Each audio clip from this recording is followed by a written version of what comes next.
آپ کو پتہ ہے کہ جو نظر لگتی ہے نا خاص طور پر، اور جس سے بہت سی بیماریاں آتی ہیں، اس پہ اب تحقیق بھی ہو رہی ہے پیراسائیکالوجی میں، کہ نظر سے جو ریز اٹھتی ہیں وہ انسان کے جسم میں، یعنی نیگیٹو ریز جو خاص طور پر آتی ہیں، حسد کی نظر ہوتی ہے جیسے، تو وہ آ کے ایک ریئیکشن کرتی، کیمیکل ریئیکشن ہوتا ہے اس کی وجہ سے بلڈ میں، جس سے کچھ بیماریاں پیدا ہوتی ہیں۔ حدیث میں آپ کو سنا دیتی ہوں۔ حضرت ام سلمہ سے روایت ہے کہ آپ صلی اللہ علیہ وسلم نے ایک لڑکی کے چہرے پر کالے پیلے رنگ کا نشان دیکھا تو آپ نے فرمایا اسے نظر بد لگ گئی ہے، اس پر دم کرو۔ حضرت جابر کہتے ہیں کہ آپ صلی اللہ علیہ وسلم نے آل حزم کو سانپ کے ڈسنے کی وجہ سے دم کرنے کی رخصت دی، اور آپ نے اسما بنت امیس سے پوچھا کیا وجہ ہے کہ میرے بھتیجے کمزور ہیں، کیا فقر و فاقہ کا شکار ہیں، یعنی کھانے پینے کے باوجود یہ کیوں کمزور ہیں، کیا ان کو کچھ کھانے کو نہیں ملتا؟ انہوں نے کہا نہیں، بلکہ انہیں نظر بد بہت جلد لگ جاتی ہے، تو آپ نے فرمایا ان پر دم کیا کرو۔ یعنی جس بیماری کی سمجھ میں نہ آئے کہ کھائے پیے بھی انسان جوان بھی ہو لیکن اس کو صحت ہو ہی نہ، کوئی ظاہری سبب معلوم ہی نہ ہو، تو ایسے شخص پر دم کرنا چاہیے۔ حضرت عائشہ صدیقہ کہتی ہیں کہ رسول اللہ صلی اللہ علیہ وسلم نظر بد کی وجہ سے دم کرنے کا حکم دیتے تھے۔ حضرت انس کہتے ہیں کہ آپ صلی اللہ علیہ وسلم نے نظر بد اور بچھو وغیرہ کے ڈسنے سے اور پھوڑوں سے دم کرنے کی اجازت دی، یعنی پھوڑے وغیرہ جو ہوتے ہیں نا اس پر بھی دم کی اجازت دی، تو جسمانی بیماری ہے نا۔ اور نظر کے بارے میں تو یہ بھی کہا گیا ہے، حدیث میں آتا ہے کہ نظر بد کا لگنا حق ہے، انسان کو اونچے پہاڑ سے گرا سکتی، کیونکہ ہوتا کیا ہے کہ جب ایک خاص اینگل سے دیکھا جاتا ہے تو دوسرے انسان کے جسم میں جیسے لرزہ سا آ جاتا ہے نا اور انسان ہل جاتا ہے۔ اس کی دلیل قرآن میں بھی ہے، ایک سورت کے آخر میں آتا ہے وَإِن يَكَادُ الَّذِينَ كَفَرُوا لَيُزْلِقُونَكَ بِأَبْصَارِهِمْ لَمَّا سَمِعُوا الذِّكْرَ، کہ قریب ہے کہ کچھ کافر آپ کو اپنی نگاہوں سے کیا کر دیں، پھسلا دیں جب یہ قرآن سنتے ہیں۔ یعنی وہ سننے نہیں آتے تھے، صرف آپ کو گھورتے رہتے تھے۔ اور کس لیے گھورتے رہتے تھے؟ تاکہ آپ بول نہ سکیں، آپ لرز جائیں، ڈگمگا جائیں، اپنا کام چھوڑ دیں، بری نیت سے آتے تھے۔ وَيَقُولُونَ إِنَّهُ لَمَجْنُونَ، کہتے ہیں کہ یہ تو مجنون ہو گیا۔ آپ صلی اللہ علیہ وسلم نے فرمایا نظر بد حق ہے، اگر تقدیر سے کوئی چیز سبقت لے جا سکتی ہوتی تو وہ نظر بد ہے۔ پتہ کیسے چلے؟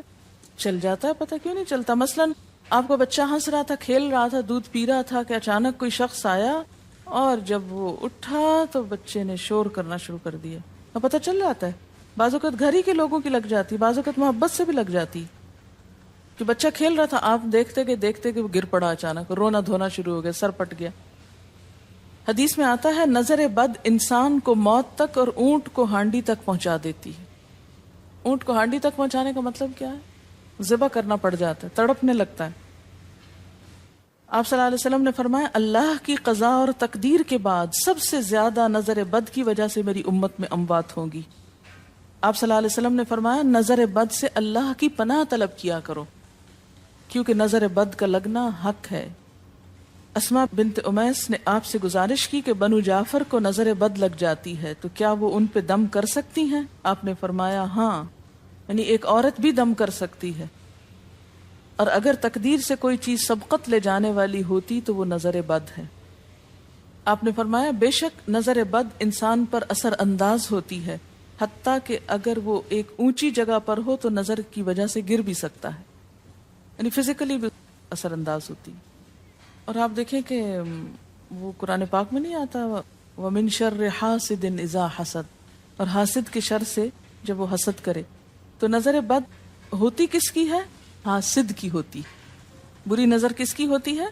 حاسد کی۔ تو جو صبح شام 3 دفعہ یہ پڑھتے رہیں ان کو حاسد کچھ نہیں کر سکتے، ان کا کچھ نہیں بگاڑ سکتے، جتنا چاہیں گھورتے رہیں۔ اسی طرح ابن کثیر نے کہا کہ نظر بد کا اللہ کے حکم سے لگنا اور اثر انداز ہونا حق ہے۔ تو جب اللہ کی پناہ لیتے ہیں نا قل اعوذ برب الفلق قل اعوذ برب الناس، تو آپ نے اللہ کے پناہ لے لی، شیلٹر میں آ گئے آپ۔ اب ہر چیز بیکار ہو رہی ہے، سب نظریں وظریں، اور اگر لگتی بھی ہے انسان کو تو کس سے؟ اللہ کے اذن سے لگتی۔ حافظ ابن حجر کہتے ہیں کہ نظر بد کی حقیقت کچھ یوں ہے کہ ایک خبیث الطبع انسان اپنی حاسدانہ نظر جس شخص پر ڈالے تو اسے نقصان پہنچے۔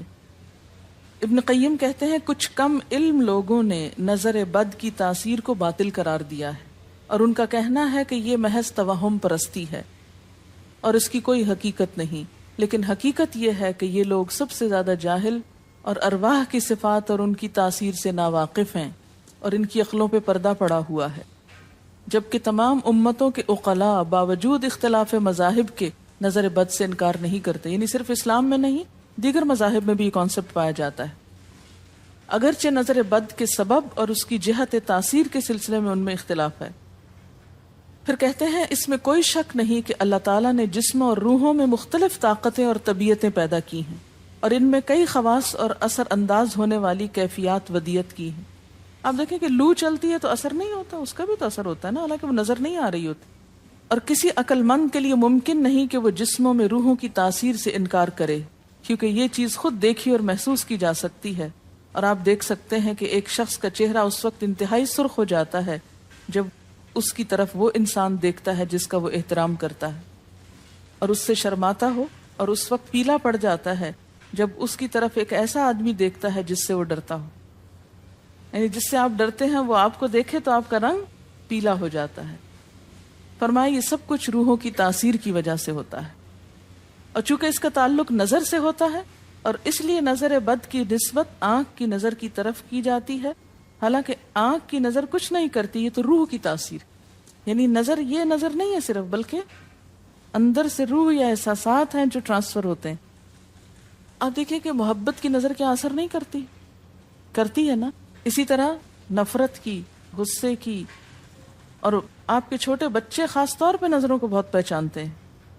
آپ نے دیکھا ہوگا کہ بچے کچھ لوگوں کے پاس فوراً چلے جاتے ہیں اور کچھ لوگوں کے پاس نہیں جاتے. بچوں کی مثال اس لیے دے رہی ہوں کہ وہ معصوم ہوتے ہیں نا، ان کو کسی نے سکھایا پڑھایا نہیں ہوتا کہ ادھر جاؤ اور ادھر نہ جاؤ، اور اگر آپ سکھائیں پڑھائیں بھی تو پھر بھی وہ اپنی مرضی کرتے ہیں، آپ کی نہیں مانتے. تو وہ ایک طرح سے بہترین جج ہوتے ہیں. بعض لوگوں کو دیکھ کے بچے رونے لگتے ہیں، بعض کو دیکھ کے مسکرانے لگتے ہیں. یہ ایسا کیوں ہوتا ہے؟ اچھا، اسی طرح اگر کوئی شخص کانسٹنٹلی آپ کو دیکھ رہا تو آپ کانشیس ہو جاتے ہیں، آپ ٹھہر نہیں سکتے. اسی طرح اگر کوئی سٹیئر کر رہا ہو تو اس کی نظروں سے بعض اوقات خوف بھی آنے لگتا ہے. اللہ نے کیسی کیسی طاقتیں انسان کو دی ہیں. سلطان النصیرہ. اچھا، پھر لکھتے ہیں کہ روحیں اپنی طبیعتوں، طاقتوں اور کیفیتوں اور اپنے خواص کے اعتبار سے مختلف ہوتی. سو حسد کرنے والے انسان کی روح واضح طور پر اس شخص کو اذیت پہنچاتی ہے جس سے حسد کیا جاتا ہے. ویسے بھی تو آپ دیکھیں نا، وہ رویے ایک دم آپ پہچان لیتے ہیں. یہی وجہ ہے کہ اللہ تعالیٰ نے حاسد کے شر سے پناہ طلب کرنے کا حکم دیا ہے.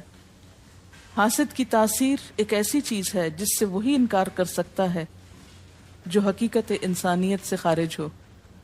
جنوں کی نظر بھی لگتی. یہ میرا قول نہیں ہے، حدیث ہے.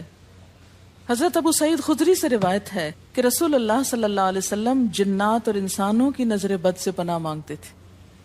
یعنی آپ جو پناہ مانگتے تھے بری نظر سے، وہ انسانوں کی بھی اور جنوں کی بھی.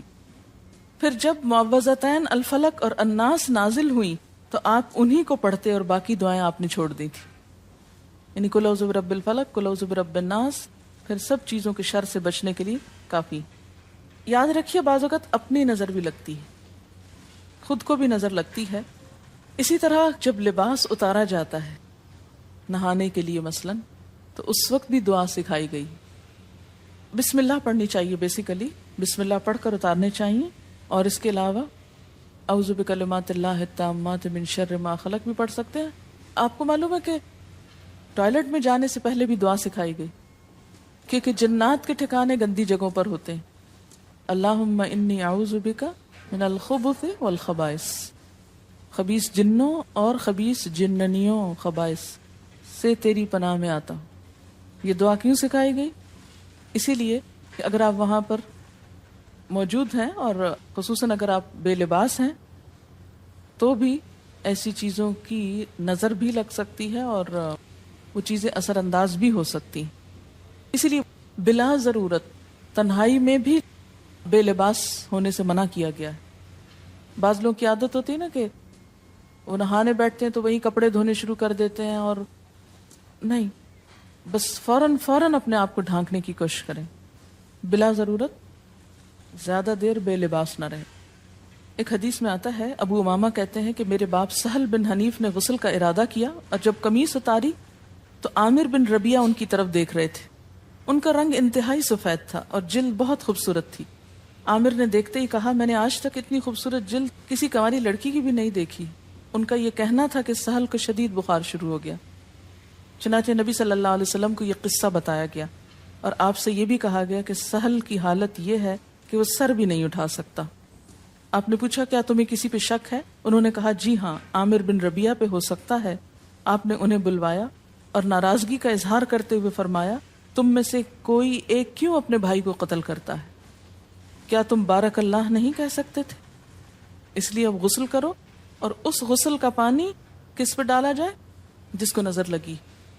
عامر نے اپنا چہرہ، ہاتھ، کوہنیاں، ٹخنے، پاؤں اور اپنی چادر کے اندرونی حصے دھوئے. پھر اسی پانی کو آپ نے سہل کے اوپر پیچھے سے بہا دی. یہ نہیں کہ اس کے منہ پہ ڈالنا، پیچھے سے بہا دیا اور سہل فوراً ٹھیک ہو گئے. اس کا طریقہ بتایا گیا اس غسل کا. ابن شہاب زہری کا کہنا ہے کہ ہمارے زمانے کے علماء نے غسل کی یہ کیفیت بیان کی ہے، جس آدمی کی نظر لگی ہو اس کے سامنے ایک برتن رکھ دیا جائے جس میں وہ سب سے پہلے کلی کرے اور پانی اسی برتن میں گرائے. پھر اپنا چہرہ دھوئے. پھر اسی پانی کے ذریعے اپنے ہتھیلیاں، دائیں ہاتھ اور ہتھیلی پہ پانی بہائے، پھر بائیں پر اور پھر دائیں کوہنی پر، پھر بائیں کوہنی پر. پھر بائیں ہاتھ سے اپنا دایاں پاؤں دھوئے، پھر دائیں ہاتھ سے بایاں پاؤں دھوئے اور پھر اسی طرح گھٹنوں پہ پانی بہائے. اور پھر یاد رہے کہ سارا پانی برتن کے اندر جائے اور اس کے بعد جس شخص کو نظر لگی ہو اس کے سر کی پچھلی جانب سے وہ پانی ایک ہی بار بہا دیا جائے. حضرت عائشہ کہتی ہیں کہ جس شخص کو بری نظر لگتی اس کو اسی طرح غسل کروایا جاتا. اب بعض اوقات یہ نہیں پتا چلتا کس کی لگی. ایسی صورت میں پھر طریقہ کیا ہے علاج کا؟ مریض کے سر پہ ہاتھ رکھ کر یہ دعا پڑھی جائے، بسم اللہ ارقیک من کل داء یؤذیک من کل نفس او عین حاسد اللہ یشفیک بسم اللہ ارقیک.